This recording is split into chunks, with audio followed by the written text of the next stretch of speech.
जंगल में forest team और one तस्करों के बीच मुठभेड़ हो गई है। वहां पीपल पड़ाव इलाके में फॉरेस्ट टीम को वन तस्करों के मौजूद होने की जानकारी मिली, जिसके बाद तुरंत टीम वहां पहुंची और खतरा भांपते ही वन तस्करों ने फायरिंग यहां पर शुरू कर दी। हालांकि गोलीबारी होते ही फॉरेस्ट टीम की तरफ से भी तुरंत जवाब दिया गया, लेकिन तस्कर वहां से भागना में कामयाब हो गए हैं। बताया गया कि इस फायरिंग के दौरान 4 वनकर्मी जख्मी हो गए, जिसके बाद सभी को तुरंत अस्पताल पहुंचाया गया। तस्वीरें हम आप तक पहुंचा रहे हैं उत्तराखंड से, जहां पर हल्द्वानी और उधम सिंह नगर के बीच पड़ने वाले टांडा के जंगल में फॉरेस्ट टीम और वन तस्करों के बीच मुठभेड़ हो गई। बताया गया कि वहां पीपल पड़ाव इलाके में फॉरेस्ट टीम को वन तस्करों के मौजूद होने की जानकारी मिली और इसी के तुरंत बाद टीम वहां पर पहुंच गई और खतरा भांपा गया। लेकिन खतरा भांपते ही जो वन तस्कर थे उन्होंने यहां पर फायरिंग शुरू कर दी और उसके बाद गोलीबारी यहां पर होती रही और फॉरेस्ट टीम की तरफ से भी तुरंत जवाब दिया गया। तस्वीरें आप देखिए, तस्कर वहां से भागने में कामयाब हो गए। बताया गया कि फायरिंग में 4 वनकर्मी घायल हुए हैं, जिनका इलाज इस वक्त चल रहा है। और ये वन तस्करों का आतंक कैसा है ये आप देख सकते हैं। मुठभेड़ होती है जिसमें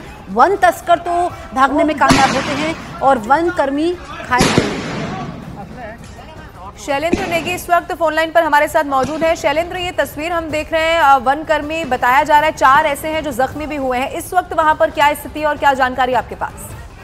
देखिए, जो 4 घायल वनकर्मी हैं उनको एडमिट किया गया है डिस्ट्रिक्ट हॉस्पिटल रुद्रपुर में और वहां पे से जो 3 वनकर्मी हैं, जिसमें एक फॉरेस्ट रेंजर हैं रूप नारायण गौतम, जो कि पहले एसओजी के प्रभारी रहे हैं फॉरेस्ट के, उनको गोली लगी है तो उनका ऑपरेशन इस समय चल रहा है। और दूसरी तरफ जो फॉरेस्ट की बाकी टीमें हैं और जो पुलिस की इन्वेस्टिगेशन टीमें हैं वो इस समय तस्करों की तलाश में लगी हुई हैं और विशेष तौर पर जहां फायर हुआ है वहां पुलिस के सीनियर ऑफिसर्स पहुंचे हुए हैं और जो खोखे हैं वो बरामद किए गए हैं और किस वेपन से ये फायर किया गया है ये इस बात की तस्दीक करने की कोशिश हो रही है। और जो फॉरेस्ट कर्मी इस पूरे के पूरे एनकाउंटर में शामिल थे उसमें से फॉरेस्ट कर्मियों ने एक तस्कर की पहचान भी की है।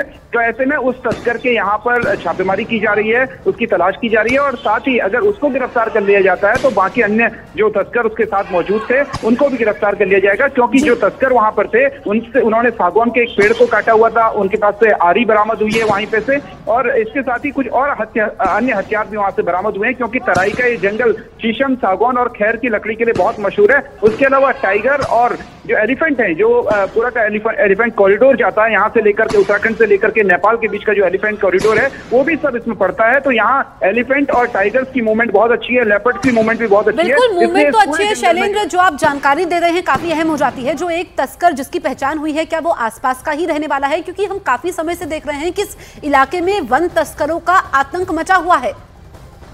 देखिए, बिल्कुल ये इलाके के ही रहने वाले हैं, ये वन गुजर हैं जो कि इसी इलाके में रहते हैं। वैसे आम दिनों में ये खेती करते हैं, लेकिन जब मौका लगता है इनको तो ये महंगी जो लकड़ियां हैं उसको काट देते हैं, जिसमें विशेष तौर पर इनके निशाने पर होती हैं शीशम, सागौन और खैर की लकड़ी, जो कि ये काटते हैं, रात के अंधेरे में काटने की कोशिश करते हैं। जब भी इनको मौका लगता है, जब भी इनको दिखता है कि फॉरेस्ट के कर्मचारी दूर हैं या फिर उनकी नजरों से बच करके जो भी ये काट सकते हैं, पेड़ों को बेशकीमती लकड़ियां काट सकते हैं, उनको ये फिर स्थानीय आरा मशीनों में बेच देते हैं और महंगी कीमतों पर हैं और ये इनका रोज का धंधा है लगभग। इसीलिए फॉरेस्ट की टीम लगातार जंगल में गश्त कर रही थी और जैसे ही उनको सूचना मिली कि वन तस्कर यहाँ पर इस तरीके से घटना को अंजाम दे रहे हैं, वो लकड़ियां काट रहे हैं और बड़े जो सागौन का पेड़ है उसको उन्होंने काट के रखा हुआ है, तो फॉरेस्ट की टीम वहां पर पहुंचती है। लेकिन जैसे ही उन्होंने फॉरेस्ट टीम को अपने करीब देखा तो और उन्होंने ताबड़तोड़ फायर शुरू कर दिया।